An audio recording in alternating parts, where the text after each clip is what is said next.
New Thought Media Network. We are a global broadcast network of positive music, media, and entertainment, inspiring humanity's evolution along the journey of enlightenment and creating a world of love, peace, empowerment, and prosperity for all. New Thought Media Network. Positively inspiring.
What if you had a place to return to every day for peace, clarity, and connection?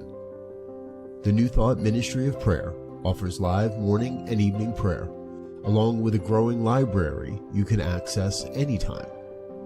This is a space for reflection, renewal, and real spiritual practice, rooted in the understanding that something greater is already alive within you. You are welcome here.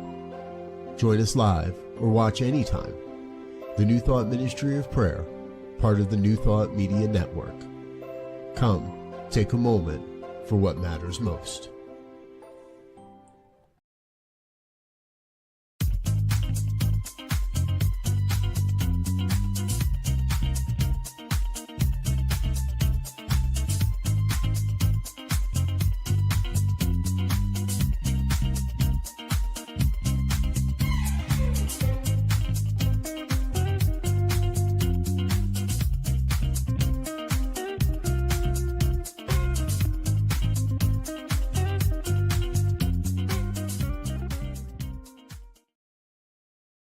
Hey, everybody. Welcome to the Inclusive Church. My name is Dr. Tracy Brown, and I am so glad that you have decided to join in today as we talk about all things inclusive in our different kinds of churches. Why is it important to be inclusive? What does it mean to be inclusive? What can I do to encourage others to be inclusive?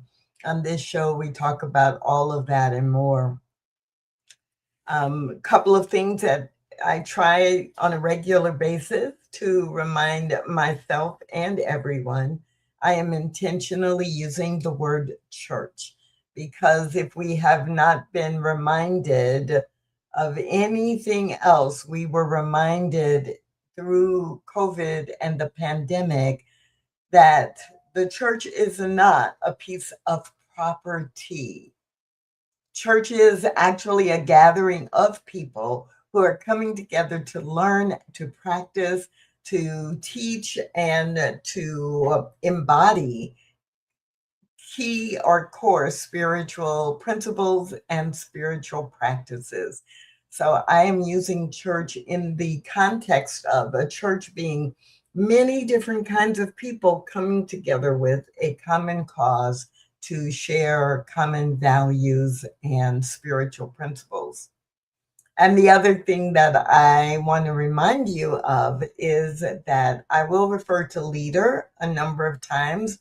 And when I'm saying leaders in our churches, I am not limiting that definition of leaders to ministers.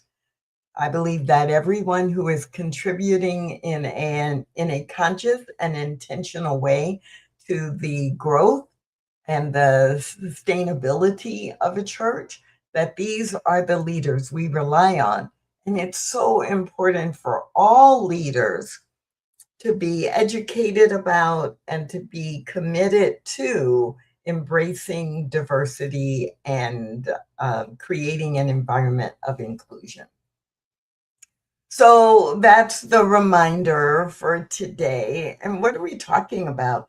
The last few weeks have been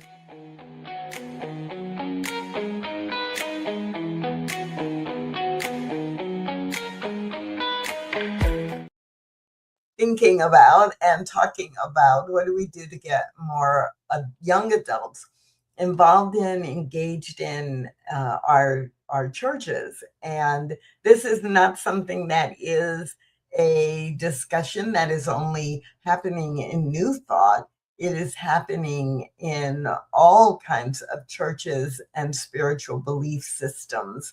And we are not an exception to that. So if you want to say hello in the chat or in the comment section, depending upon what platform you're on, then I would love to know who's out there chiming in today. I know that it's more than just me and Anita. Hello, Anita, because I can see you all out there on LinkedIn and on YouTube and on a couple of different Facebook channels. So it's not required, but if you'd like to say hello or share where you're viewing from, that would be great as we dive in.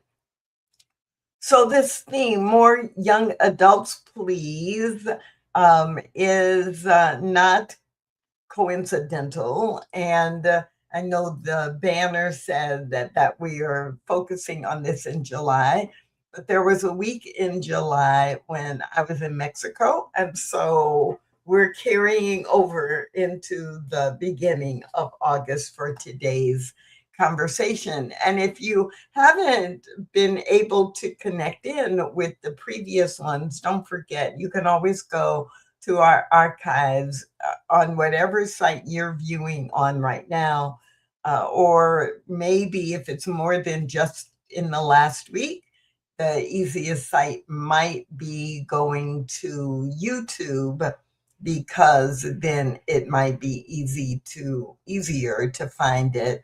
And then I also, at the end of the show today, will put this up as well, where you can just scan the QR code and go to a playlist where you can find previously recorded sessions. What are we talking about today? Young adults aren't the future of the church. They are the church right now. And I wanted to make sure that the last episode in the series was really focused on leadership, which is what I talk about so often, how we as leaders can talk about, can model, can hold others accountable for being inclusive. We have this commitment, and it takes work. It really requires us to be conscious of what it is that we say is important, and are we modeling that? And so moving from just talking about inclusion to really having shared leadership, some of us have thought a lot about and even done a lot about that as it relates to race and ethnicity. And then there are some churches that have done a significant amount related to shared leadership and visibility in leadership based on sexual orientation and gender identity. One of the areas where very few churches have done a good job is having shared leadership with people from different age groups. And today I'm going to specifically focus on our young adults. And all 4 weeks of the series, we have defined young adults as 21 through 45-ish. So, and a lot of the examples I've used have been, mid 20s to mid to late 40s. So that will be the same today. As I'm saying young adults, I'm thinking about people in their 20s, 30s, and 40s. And a couple of weeks ago, we really did hone in on that's not one demographic group that to be truly effective, you will probably need to focus on one of those 3 decades.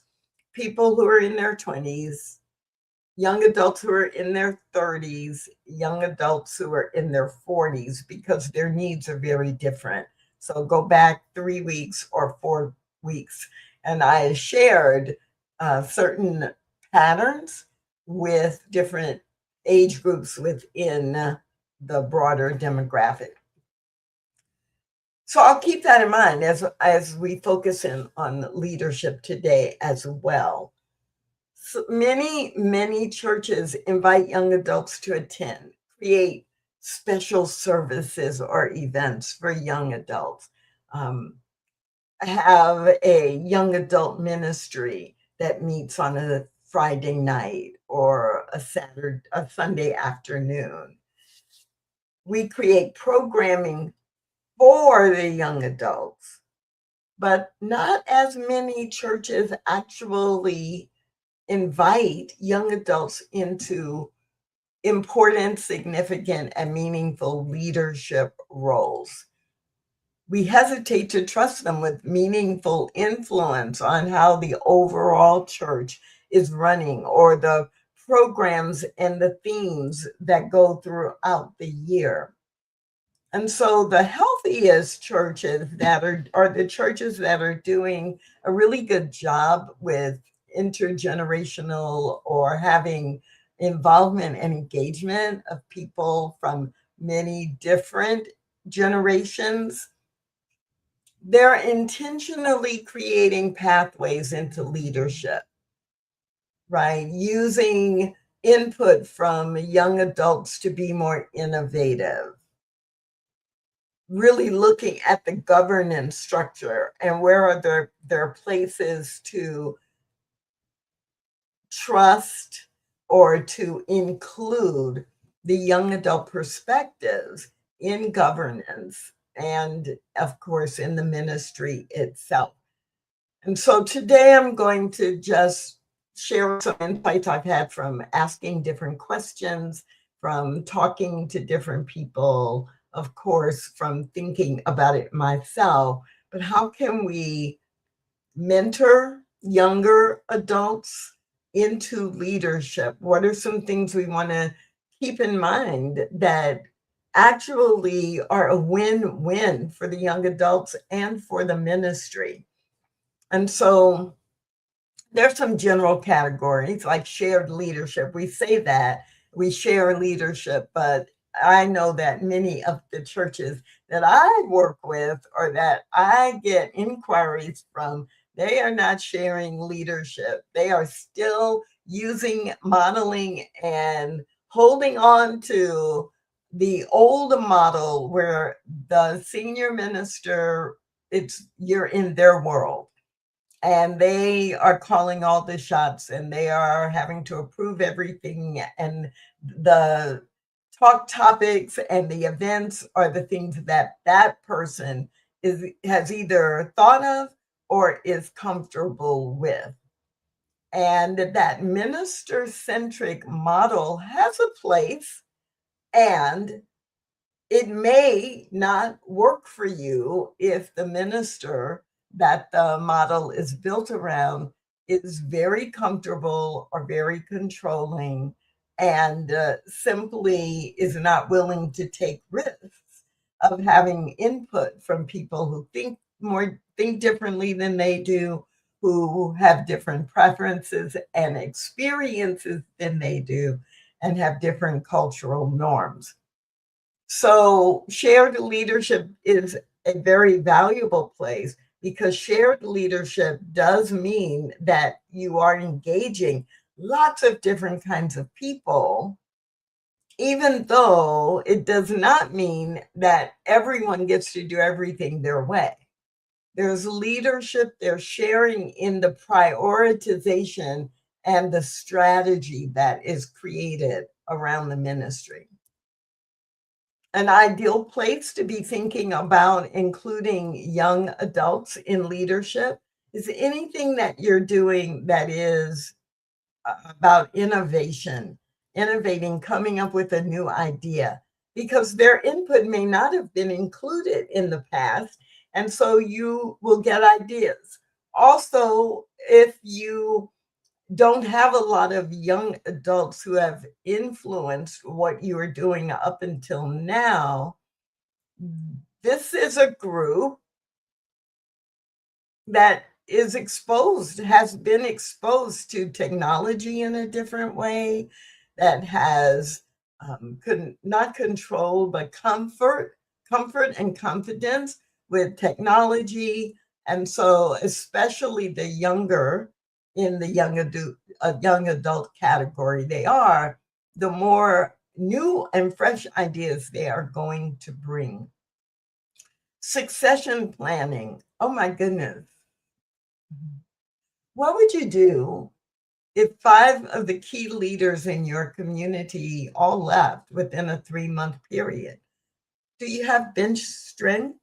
Do you have people from all age groups who have been exposed to your meditation ministry or to your hospitality ministry, your greeters, right?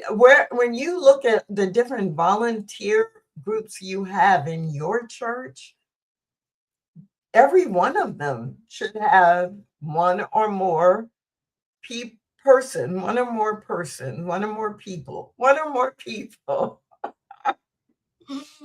who are under the age of 40. And by being a part of the ministry, they are learning how it's done now, but they also can be developed to be the bridge to what you do in the future.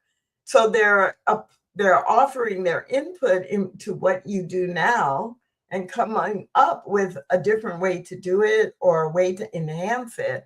And if you're smart, you're also preparing them to be an assistant team lead or the next team lead, depending on what aspect of the ministry it is.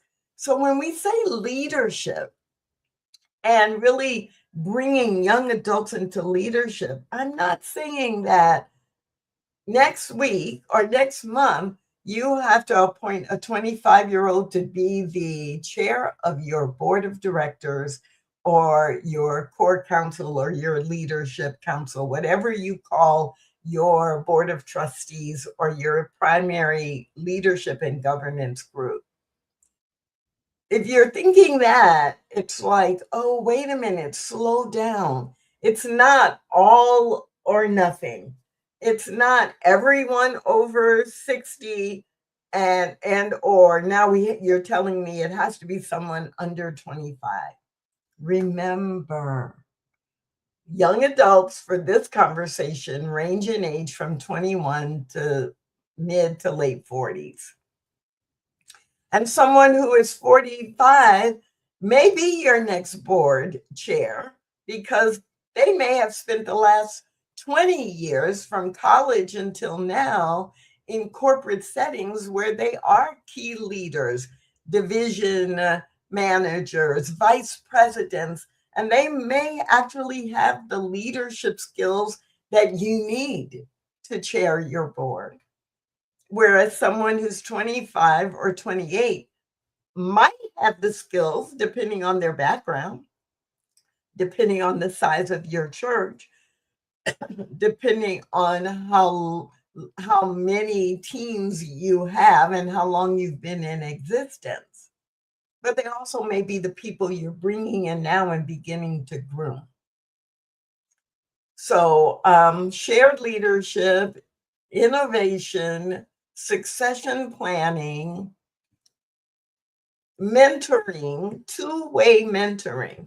Some people call this reverse mentoring, but I actually don't encourage that. It's two-way mentoring. I want to be mentored by someone who is 30 who can tell me about and show me what's important to people who are in their late 20s and early 30s who can educate me about the musical trends and maybe some of the language that is used and important. And I may be mentoring them on not just the difference in cultural values based on age group, but also in helping them understand how to bridge the gap. So I'm bridging the gap, they're bridging the gap, and the church benefits. So mutual mentoring of between people who are in different age groups is another way to create leadership relationships, um, and intergenerational collaboration. Some of you have heard me refer to this example before, but it is one of my favorites. At my home spiritual community in Dallas, we have a circle or a group of people who are 55 and older, and they meet on a regular basis. And we, at the time of this example, had a group of young adults, 35 and younger. And the majority of them were between 27 and 33 or 34. And those two groups decided for one of their regular meetings, they would come together, and the younger people would talk about questions they have about applying spiritual principle in their lives, and the older participants would talk about examples where they have used spiritual principle to guide their lives. And that's kind of how it started. Like, we're the young people, we're going to learn from the older people.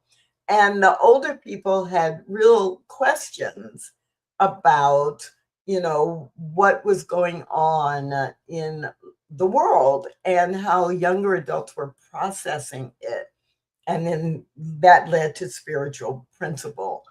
And everyone in the group, the youngers and the olders, raved for a year, like for 9 months, about that was the best meeting they had all year. And then they started planning this to be an annual time where they would come together.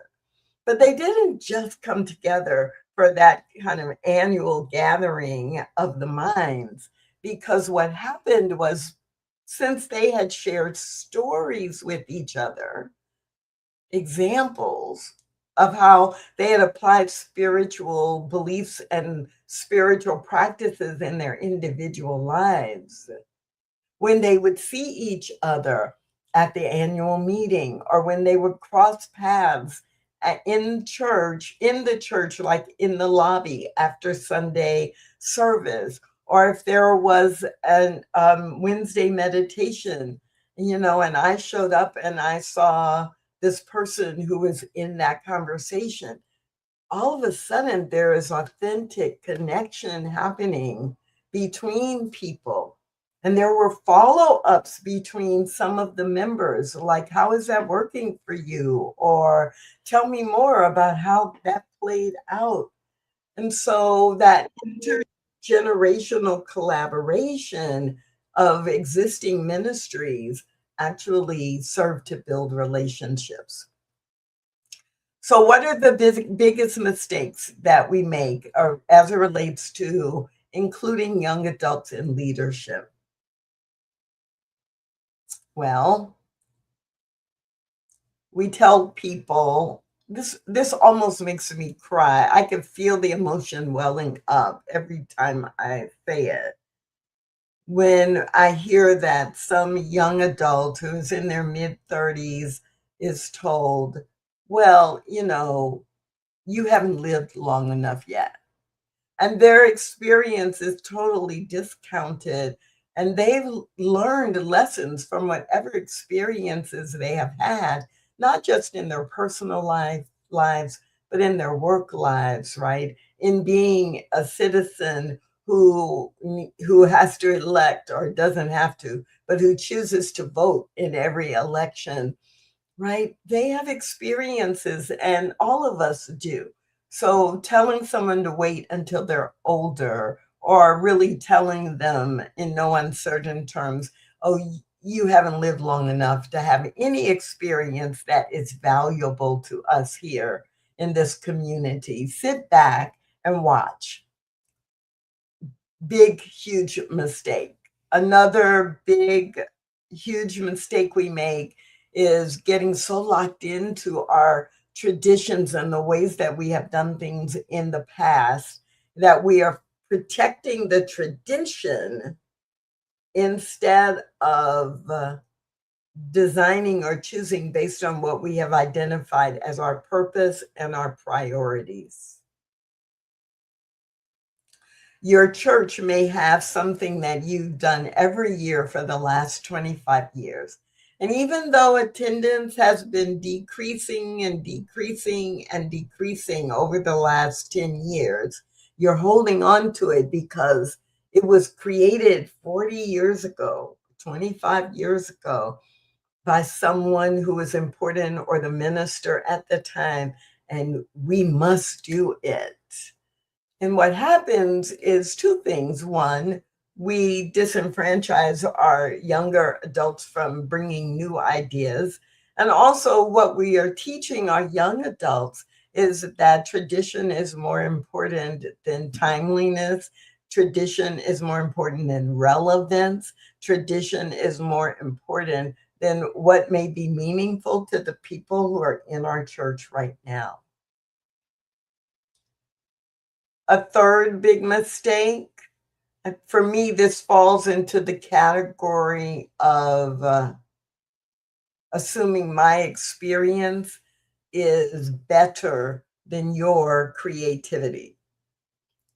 So sometimes someone may not have the same experience or as much experience as I have because I've lived many, many more decades than they have. But they are looking at what we're trying to do or listening to what we say is important with very different ears. And if they're a creative person, and I don't just mean performing arts or visual arts creative, although that applies too, but they may have a creative way of resolving a problem that we're facing that I would never think of.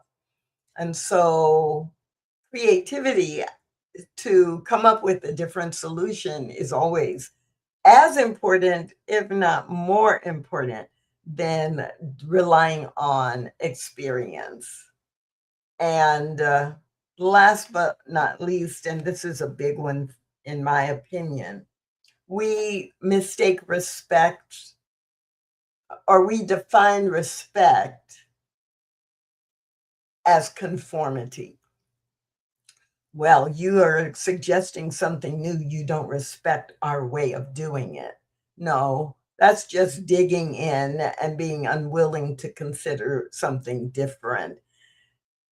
I actually have been in situations where people expected me to conform to their mediocrity when, in order to demonstrate that I respect them. And I don't generally, as a rule, generally, I don't do that anymore because if I see it's mediocrity, that's not what I want to attach my reputation to. I want to attach my reputation and my engagement with excellence. And so if the way that they interpret respect is, well, you are disrespecting me if you are not conforming to the what makes me comfortable or the way that we've done this for the last 25 years.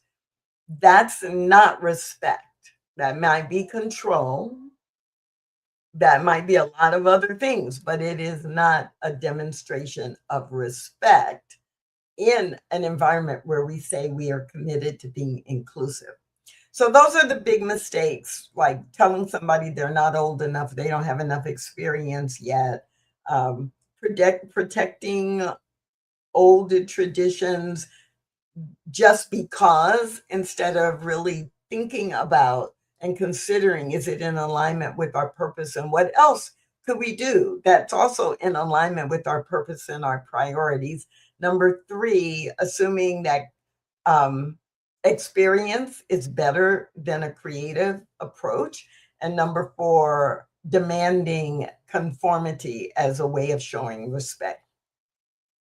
So I'm going to close out with some ideas that I have about where are the opportunities in our churches to really invite and engage young adults. And I've thought a lot about this over the last couple of years, partially because I'm getting older and I'm constantly looking around for who is somebody who could step into what I've been doing and how can I prepare them to do that. And it's not because I feel like I'm so old and I need to sit down and not do anything anymore. It's just that I realize that, yes, I am older and I want to see my ministries continue beyond my physical presence or my physical energy level. And that might be 20 years from now that I'm stepping back. But the person who is 35 now, I could be training them. And when they're 55, they're doing everything I am doing and more. So I've been thinking about this a lot recently. And so I do think that maybe the one of the easy things to do is I might not have someone who is in their 20s or early 30s be ready to step into a board chair position, but they're not going to be ready unless I have had them or mentored them or groomed them because they have chaired smaller committees or committees that are doing something very discreet. And if they've chaired 3 or 4 different committees in my church, they're more prepared to serve on the board because they understand what it takes to run the church from different perspectives.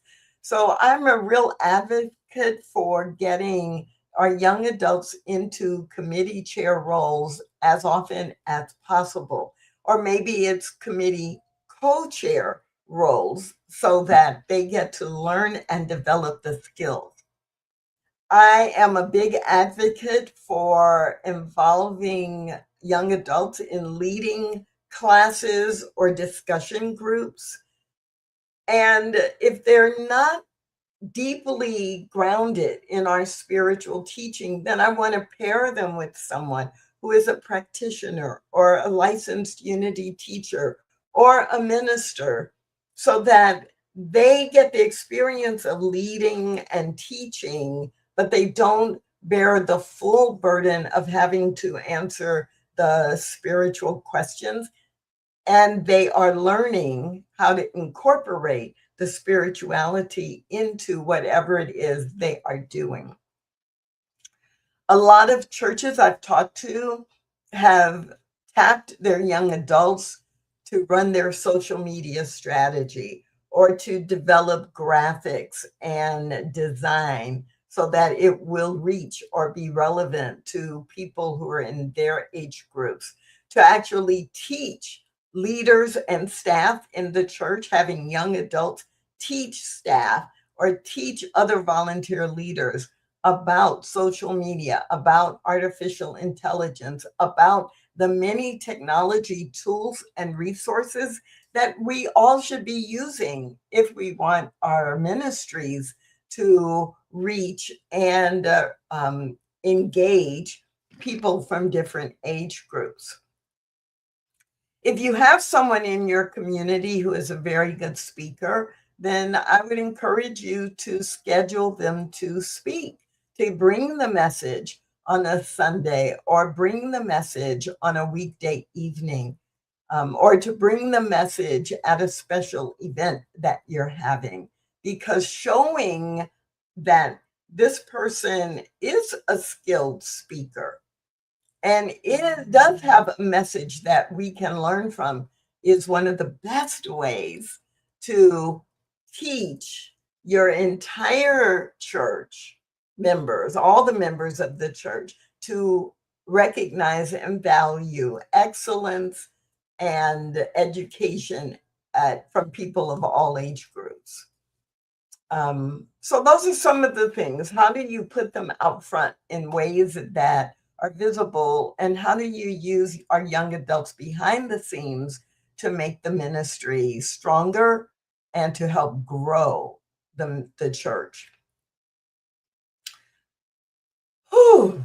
So I don't know, but I'm hoping one or two of these ideas is really resonating with you. And feel free to put in the chat if you have other ideas that I didn't mention, just trying to be aware of the time.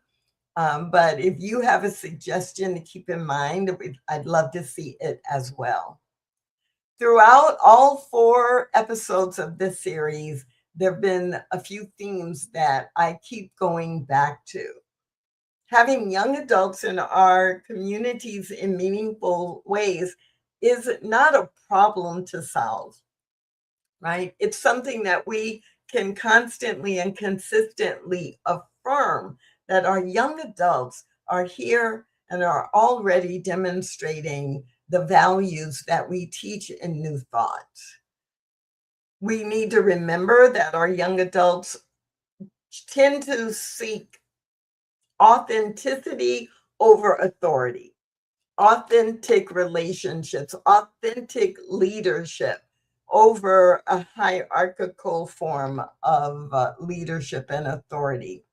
They tend to value experience and demonstration over dogma.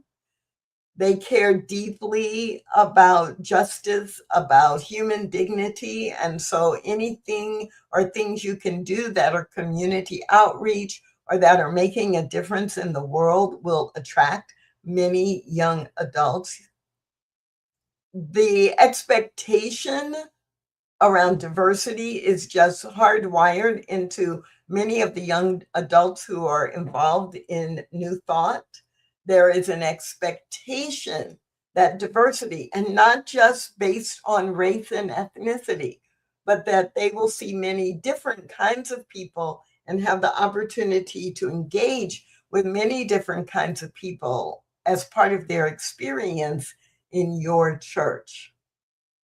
Spiritual practice as the pathway to learning, understanding, and applying spiritual principle is huge with our 20 and 30-year-olds, especially.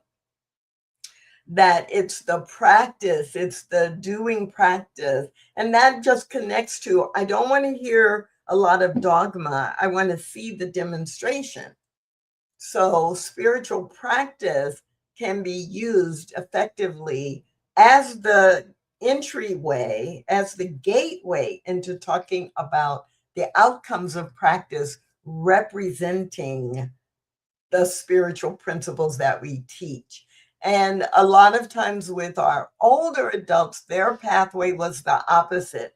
Teach me the principle, the philosophy, and then I'll learn some spiritual practices to help me go deeper with that. Our younger adults, or you want to flip that script, you want to reverse that process.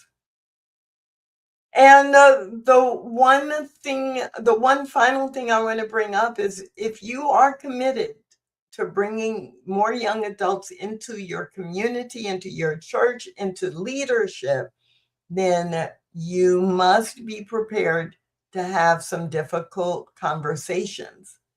Our younger adults are not afraid to ask hard questions.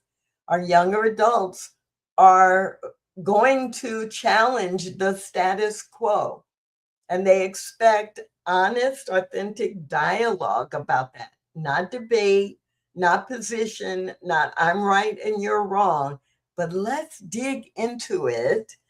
And in the church setting, what is it that our spiritual principles teach us about that? So this brings this series to a close. I know that in this entire show, week after week, month after month, year after year, we have talked about so many different kinds of inclusion or so many different identity groups. And all of us are members of more than one identity group. And one of those identity groups is related to our biological age. So let's not forget that when we are planning. Let's not forget that when we are marketing. Let's not forget that when we are communicating or resolving conflict. The invitation is for you and for me to simply make more room for the younger generations and to recognize them as equal partners in doing what we are all doing right now, which is shaping the future of new thought. My name is Tracy Brown. I am the host of the Inclusive Church, and I hope you've gotten some ideas about increasing the commitment and increasing the engagement of young adults in your church. Join me next Tuesday at noon Mountain Time, right here on the New Thought Media Network for Inclusive Church. See you again soon. Thanks for watching The Inclusive Church with Tracy Brown. Join us again next week at 12 noon Mountain Time.